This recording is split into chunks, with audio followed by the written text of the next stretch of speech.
வட்டிக்கு கடனை வேண்டலாம் என்று சொல்லி. ஆனால் இந்த IMF கொடுக்கும் வட்டி வீதம் மிக குறைவானது.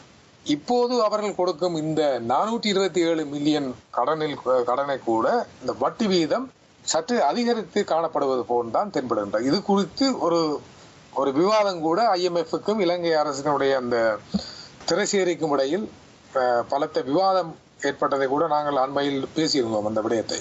ஆகவே இந்த 8 கொடுப்பனவுகள் 2.6 பில்லியன் IMF கடனை 8 பிரிவாக பிரித்து இந்த 7வது பகுதியைத்தான் அவர்கள் கொடுப்பனவைத்தான் வழங்குவதற்கு முன்வருகின்றார்கள். அது 427 மில்லியன் அமெரிக்க டாலர்கள்.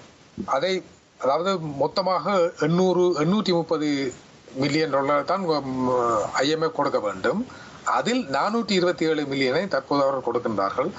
அதற்கு சொல்லும் காரணம் என்று சொன்னால், IMF என்கின்ற அந்த நிறுவனம் ஏதாவது கடன் கொடுக்கும் போது பல நிபந்தனைகளை உருவாக்கும். அந்த வரவு செலவு திட்டத்தின் பற்றாக்குறையை குறைத்துக் கொள்ளுங்கள் என்கின்ற விடயத்தை சொல்லும். அடுத்ததாக, உங்களுடைய நாணயத்தை நீங்கள் செயற்கையாக கட்டுப்படுத்தி வைத்திருக்க வேண்டாம், அது அந்த ஃப்ரீ ஃப்ளோட் என்று சொல்வார்கள். அதாவது சுதந்திரமாக அதை முதிர்ச்சி அடைய விடுங்கள் என்று சொல்வார்கள். ஆகவே இந்த நிபந்தனைகளை இலங்கை அரசாங்கம் பூர்த்தி செய்ய வேண்டும். இவை தவிர நாட்டின் வரிகளை அதிகரிக்க வேண்டும், மக்களுக்கு கொடுக்கும் மானியங்களை அல்லது இந்த எரிசக்தி, எரிபொருள், பெட்ரோல், மண்ணெண்ணெய்க்கு கொடுக்கும் மானியங்களை குறைத்துக் கொள்ள வேண்டும். இந்த கூப்பன் கடைகளுக்கு கொடுக்கும் இந்த அந்த விலை குறைந்த பொருட்களை அந்த விடயங்களை எல்லாம் குறைத்துக் கொள்ள வேண்டும். இலவச மருத்துவ சிகிச்சைகளை குறைத்துக் கொள்ள வேண்டும் என்கின்ற பல அறிவுரைகளை சொல்வார்கள்.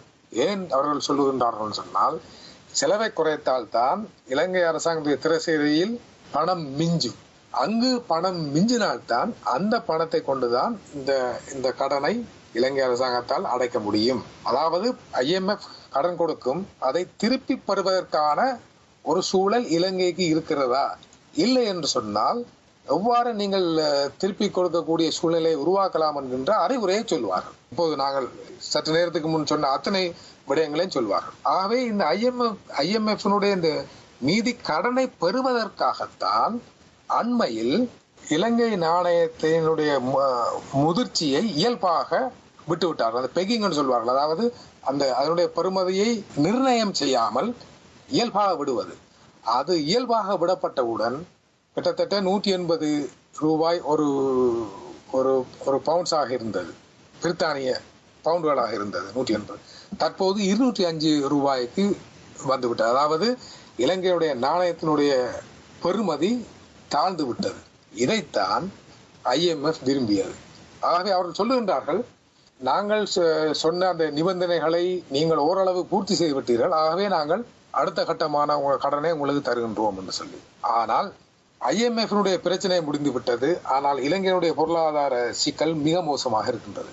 இதைத்தான் சுவிஸில் முன்னணியில் இருக்கும் ஒரு வங்கி, UBS சொல்வார்கள். அந்த UBS வங்கி இது ஒரு சர்வதேச முதலீட்டு முன்னணி வங்கி. அந்த வங்கி ஒரு அறிக்கை, ஒரு ஆய்வறிக்கை ஒன்றை வெளியிட்டிருக்கிறது. அதை நீங்கள் அந்த UBS உடைய இணையதளத்தில் சென்றால் கூட நீங்கள் பார்க்கலாம். அல்லது ft.lk என்கின்ற இலங்கையிலிருந்து வெளிவரும் அந்த ஃபைனான்சியல் டைம்ஸினுடைய அந்த இணையதளத்தில் கூட அந்த UBS வங்கியினுடைய அந்த அறிக்கையை அவ்வாறாக நேரடியாகவே அதில் இணைத்திருக்கின்றார்கள். நேரடியாக நீங்கள் சென்று பார்க்கலாம். அதில் ஒரு விடயத்தை அவர்கள் முக்கியமாக சொல்கின்றார்கள்.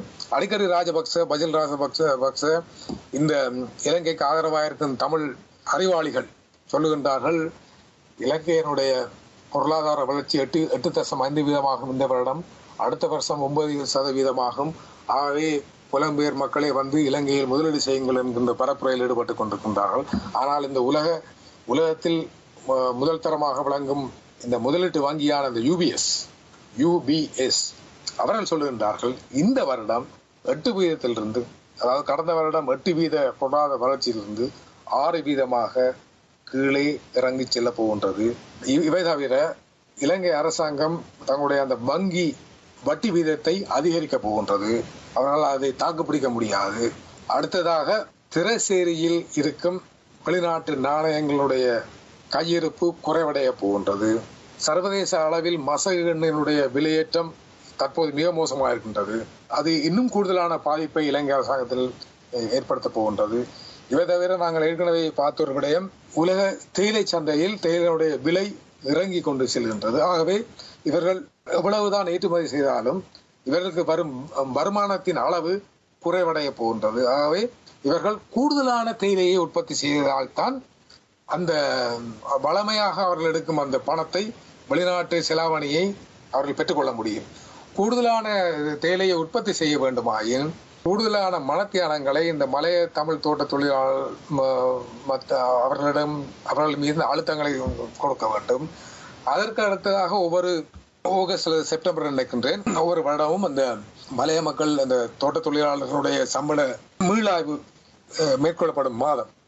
அப்ப வருகின்ற இந்த மீளாய்வு தவணையில் கூட மலைய தோட்ட தொழிலாளர்களுடைய ஊதியங்களை உயர்த்தாமல் குறைக்கக்கூடிய சாத்தியப்பாடுகளும் தென்படுகின்றன. ஆகவே இலங்கையினுடைய ஒட்டுமொத்த பொருளாதார நிலைமை என்கின்றது விடயம் மிக மோசமாக இருக்கின்றது. இவர்கள் சொல்வார்கள், இவர்கள் சொன்ன அந்த 8% 6% என்ற விடயத்தில் கூட நாங்கள் பார்த்தால் ஒரு விடத்தை சொல்லலாம். பொருளாதார வளர்ச்சி என்கின்ற விடயம் கடந்த வருடத்தோடு ஒப்பீட்டு அளவில் தான் அந்த 6% 7% என்கின்ற விடயத்தை சொல்வார்கள். சரி, ஆனால் இந்த சர்வதேச வங்கிகள், சர்வதேச இந்த UBS போன்ற முதலீட்டு வங்கிகள் அல்லது ஏசியன் கிளியரிங் யூனியன் போன்றவற்றில் இருந்து இவர்கள் படும் கடன், IMF இருந்து, அடுத்ததாக HSBC போன்ற பெரிய வங்கிகளிடமிருந்து பெறும் கடன், உலக வங்கியிடமிருந்து பெறும் கடன், ஆசிய அபிவிருத்தி வங்கியிலிருந்து பெறும் கடன், இவர்களுக்கான இந்த கடன் தொகை மட்டுமல்ல, ஒவ்வொரு கிழமையும் கிட்டத்தட்ட ஒவ்வொரு நாளும் இலங்கை அரசாங்கம் தங்களுடைய திரைசேரி முறிகளை வித்துக் கொண்டிருக்கின்றது. பத்திரங்களை கொடுத்து பணத்தை பெற்றுக் கொண்டிருக்கின்றது. அந்த முறிகள் ஒவ்வொரு மாதமும் முதிர்ச்சி அடைந்து செல்கின்றன. ஆகவே இதற்கான அந்த கடனை வட்டியோடு ஒரு தவணை பணத்தை அவர்கள் செலுத்த வேண்டும். இந்த கடன் வளர்ச்சி எத்தனை வீதம் என்கின்ற விடயத்தை இந்த அரசியல் ஜாம்பவான்கள் சொல்வதில்லை. பசில் ராஜபக்சவும் சொல்வதில்லை, கோத்தபாயாவும் சொல்வதில்லை, அல்லது கோத்தபாயோடு இருக்கும் KP கூட சொல்வதில்லை. அவர்களுக்கு தெரியாது, அவர்களுக்கு அது தேவையில்லாத விடயம். ஆகவே இந்த பொருளாதார வளர்ச்சி வீதம் என்கிறது நாட்டின் உற்பத்தியோடு சம்பந்தப்பட்ட விஷயம். கடன் என்பது இவர்கள் வெளிநாட்டிலிருந்து தங்களுடைய வரவு செலவு திட்டத்தை சரி செய்வதற்கும் சென்மதி நிலுவையை ஒரு நெருக்கடிக்கு உள்ளாமல் காப்பாற்றிக் கொள்வதும், அதாவது பேலன்ஸ் ஆஃப் பேமெண்ட் என்று சொல்வார்கள். ஒவ்வொரு மாதமும் இவர்கள் செய்ய வேண்டிய கொடுப்பனவு, கடன்களுக்காக திரும்பி கொடுக்க வேண்டிய கடன் தொகை, இவை கூடுதலாக இருக்கின்றது. ஆகவே அதனுடைய அந்த கடன் வளர்ச்சி எவ்வளவு என்கின்ற விடயத்தை UBS கோபோக்கும் சொல்வதில்லை, IMFும் சொல்வதில்லை, மத்திய வங்கியின் ஆளுநர் அஜித் நிவால் கப்ராலும் சொல்ல மாட்டார், பசில் ராஜபக்சவும் சொல்ல மாட்டார். அந்த வளர்ச்சி வீதம் மிக மோசமானது. இலங்கையினுடைய மொத்த கடன் என்ன, எந்தெந்த துறையில் அந்த கடன்கள் இருக்கின்றது, ஒவ்வொரு மாதமும் இந்த வெளிநாட்டிலிருந்து பெறும் கடன்களுக்கு சீனாவினுடைய எக்ஸிம் பேங்க் கிட்டத்தட்ட 3 பில்லியன் அமெரிக்க டாலர்களை கொடுத்திருக்கின்றார்கள். இதற்கான அந்த சீனாவுடைய வட்டி வீதம் மிக அதிகம், 6% மேல். ஒவ்வொரு மாதமும் எவ்வளவு இந்த வங்கிகளுக்கு, இந்த பெரிய நாடுகளுக்கு, இந்த உலக நிதி நிறுவனங்களுக்கு இலங்கை அரசாங்கம் கொடுத்து கொண்டிருக்கின்றது என்கின்ற புள்ளி விவரத்தை அடுத்த தடவை நிச்சயமாக நாங்கள் பார்ப்போம். நல்லது.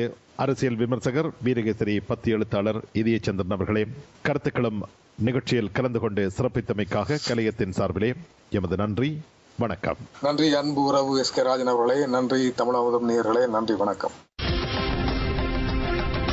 கருத்துக்களம் இதுவரை கேட்டீர்கள்.